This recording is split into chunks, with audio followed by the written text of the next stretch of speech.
In the foreseeable future, Earth faces an invasion from extraterrestrial beings. These aliens, known as the Souls, take over the bodies of nearly every human on the planet. They embark on a mission to create a society where honesty and benevolence reign supreme. However, not all Earthlings endorse this transformation. Some individuals seek liberation and organize a resistance. Over time, cruelty, hunger, and violence become distant memories. As kindness and harmony spread across the globe, people become genuinely honest and compassionate. Yet it's no longer the same humanity as before, as the Souls have overtaken the human population. These beings with silver-rimmed pupils in their eyes have rendered the majority of humans submissive and emotionless. Despite the prevailing order, there remain those who refuse to accept this new reality. Melanie Strider, a staunch opponent of the alien parasite invasion, found herself in a perilous situation. Captured by the aliens, she faced the horrifying prospect of becoming a host for yet another soul. Determined to escape this fate, Melanie made a daring choice. She leaped from a great height, willing to sacrifice her life. To their dismay, the aliens lost the use of Melanie's remarkable body. However, their disappointment was short-lived when one of them, known as the Seeker, detected a faint movement in Melanie's finger. Intrigued by her resilience, they brought her to a skilled healer. The healer worked wonders and implanted a newly arrived soul who wished to be called the Wanderer due to her extensive travels across various planets. The following day, Melanie regained full consciousness, revealing an astonishing twist. Her own soul had not perished, it still resided within her body. Seeker explained the predicament of their planet and the necessity of identifying and eliminating resistance pockets. Melanie, torn and desperate, fought vehemently to suppress the Wanderer's presence and resist her influence. In the end, however, the alien presence proved overwhelming and the Wanderer prevailed. The Wanderer then tells the Seeker that the young girl's name was Melanie Strider, whose family had initially escaped the invasion. Sadly, her father took his own life to avoid capture by the invaders. Since then, Melanie had wandered aimlessly. She objected vehemently to using her name, but the alien insisted on calling her Jeremy Strider, her younger brother. As time passed, the Wanderer adjusted to Earth's life, trying to persuade Melanie not to resist. They claimed they were enhancing the planet, making people happier, but Melanie saw them as killers. Once she entered a house, and a boy named Jared discovered her true identity as a human. He was overjoyed and kissed her. Melanie fled, but Jared caught up and invited her and her brother home. The Wanderer had vivid dreams of these events, and wondered about Melanie near Jared. Suddenly, a human took her drawing pencil, but the alien proudly displayed a portrait of Jared, revealing that Melanie and Jeremy had found refuge in his home. The Wanderer, diving into Melanie's thoughts, recalled the Seekers eventually locating the same house as people gathered to move to a safer place. Before their departure, Jared had taken supplies, leaving Melanie and her brother at an abandoned hotel. The Seekers captured Melanie during this time, seeing unique mountain silhouettes. The Wanderer quickly sketched them and discreetly kept the paper. Despite Melanie's pleas to erase it, there was no trash bin. The Seeker persisted in questioning but got no new information. Gradually, the Wanderer listened to Melanie's thoughts and tried to hide her visions from the probing Seeker. To her surprise,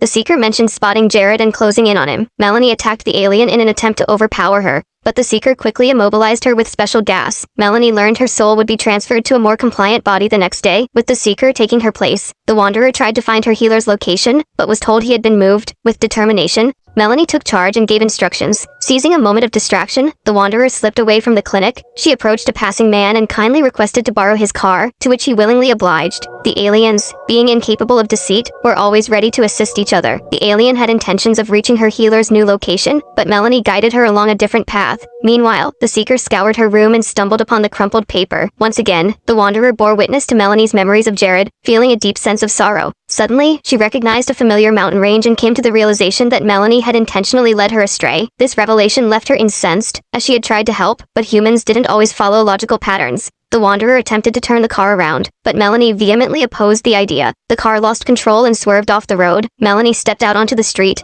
and ordered the Wanderer to leave the area promptly, as their pursuers would soon come looking for her. Meanwhile, the Seeker made a significant discovery regarding the mountains depicted in the drawing as the girl walked through the desert. Her strength waned as the Seeker discovered her wrecked car. However, a stroke of luck came as the girl's uncle found her. He offered her water, but when she opened her eyes, the people immediately sensed that she wasn't human. One of the men prepared to end her life, and even her aunt slapped her. Yet her uncle stepped in, rescuing her and taking her to safety. Despite the objections of the others, they found refuge in caves where many survivors sought shelter. Melanie saw Jared, but he recoiled, striking her, unable to accept the alien in his beloved's body. However, her brother defended her. They took the weakened Melanie to an underground chamber, guarded. Melanie, aware Earthlings couldn't understand their shared body and likely faced death, apologized. A group of boys arrived to handle the perceived threat she posed, potentially leading the Seekers to them. As they almost strangled her, a gunshot rang out, and Uncle Jeb intervened. He warned them the girl was under his protection and he'd shoot anyone who touched her. Alien contact was unprecedented, and he aimed to solve the mystery. Meanwhile, the aliens abandoned their search, except for the relentless seeker. At this moment, Jeremy approached the girl, inquiring about Melanie. However, she revealed little, offering only her name. Jared drives away with the boy, but unexpectedly, Ian O'Shea, who believed that people should remain human, sided with the Wanderer. Later, Uncle Jeb took the Wanderer on a tour of the underground, a remarkable place hidden completely from the outside world. He had overheard their conversation with Jeremy and suggested shortening her name to Wanda. The settlers sourced their energy from the sun, water, and a dormant volcano. Jeb showed Wanda a perilous area where the water disappeared underground, cautioning her to be careful when taking a bath. Meanwhile, the boys prepared for a dangerous journey to the city. Unaware that the Seeker had called for a helicopter and was flying over the mountain ridge, Uncle Jeb revealed a unique field of wheat that ripened thanks to a system of mirrors that delivered sunlight underground. Jeb couldn't quite grasp Wanda's intentions and believed that people wouldn't give up without a fight, especially Melanie. The man pondered deeply, and he wasn't the only one, as Jeremy had been observing them all along. But at that moment, the roar of the helicopter engine echoed, and Jeb rushed to shut off the mirror systems. Everyone, including Wanda, rushed to assist. The Seeker glimpsed something briefly, but it vanished quickly, and the pilot assured that there was no one below. The helicopter flew away, yet the people remained convinced that the aliens would return. Jeb trusted Jeremy to guard Wanda, but the boy had different plans. He led her to a cave to admire the stars, which were actually fireflies. Easily frightened by noise, Jeremy frequented this spot when he missed the open sky. Curiosity got the better of him, and he asked Wanda about Melanie's fate. She admitted it, but begged him to keep it secret for now. Meanwhile, the team sent to the city loaded their cars with supplies and started the journey back. Jeb invited everyone to help with the harvest, but Melanie noticed Ian showing interest in her. She asked Wanda not to be distracted by him, but he offered Melanie water and showed signs of attention. Unexpectedly, Jeremy accidentally injured himself with a sickle and a helicopter appeared. People hurriedly closed the mirrors to hide from the Seeker's view, but they had already spotted the cars on the road and intercepted one supply group. During the chase, two boys steered their truck into concrete blocks,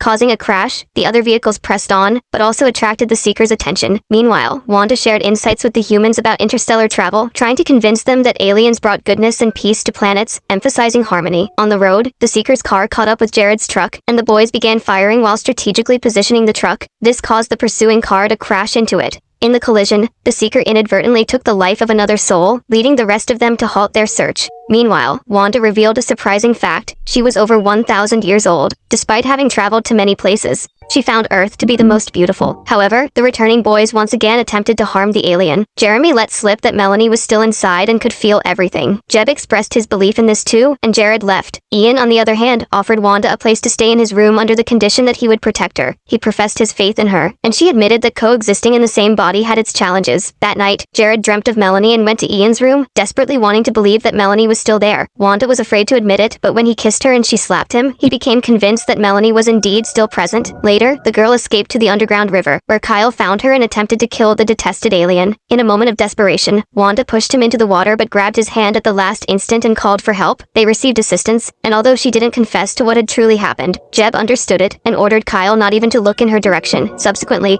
Jared and Kyle ventured to the city, while Ian took Wanda outside, where he confessed his affection. Melanie raged inside, but Wanda admitted that even though Melanie's body was compelled to love Jared, she had her own feelings. They shared a kiss, and the Wanderer couldn't help but believe that the guy loved the body, fearing that if he held her, he would be overwhelmed with disgust. However, Kyle disproved this fear. Wanda went to the infirmary and discovered that the doctor was experimenting with methods to remove souls from Earthlings, which resulted in the deaths of both. This shocking revelation prompted her to run away, unwilling to engage with what she saw as monsters. She even refused to eat until Jeb approached her, reminding her that this was their world, and they wanted it back. Wanda understood his point, but believed they were going about it all wrong because there were ways to coax the souls out. However, she then learned about Jeremy's deteriorating condition. Wanda rushed to the infirmary, desperately trying to reach Melanie, who had been silent for 3 days. She asked Ian to kiss her, hoping that Melanie would start resisting, but nothing happened. Ian then brought Jared, as his kiss had triggered the most intense response before. This method eventually worked. Upon learning about Jeremy's illness, Melanie asked Wanda for help, and she went to the hospital. She cut her hand and forehead, requesting assistance. Wanda carefully observed which medications the doctor used and managed to steal what was needed. Along the way, she stumbled upon a capsule used to store souls. Upon returning to the cave, she used the stolen medication to heal the boy. Now, Wanda joined the humans in shopping for supplies. Things went well until one day, returning to the caves, they fell into a Seeker ambush. Jeb quickly shot the Seeker. They gave her medical help, and Wanda decided to talk to the injured Seeker. She couldn't understand why the Seeker was so determined to pursue her. The Seeker explained that a weak soul posed a grave threat to their collective purpose, vowing that other Seekers would hunt down and eliminate everyone underground. In response, Wanda proposed the idea of teaching Doc how to properly extract souls, with the condition that he would later remove her from Melanie's body and end her existence. Doc reluctantly agreed. agreed. Wanda also requested the release of the extracted souls, as they could no longer return to Earth. She demonstrated the process on the Seeker's body, skillfully removing the soul.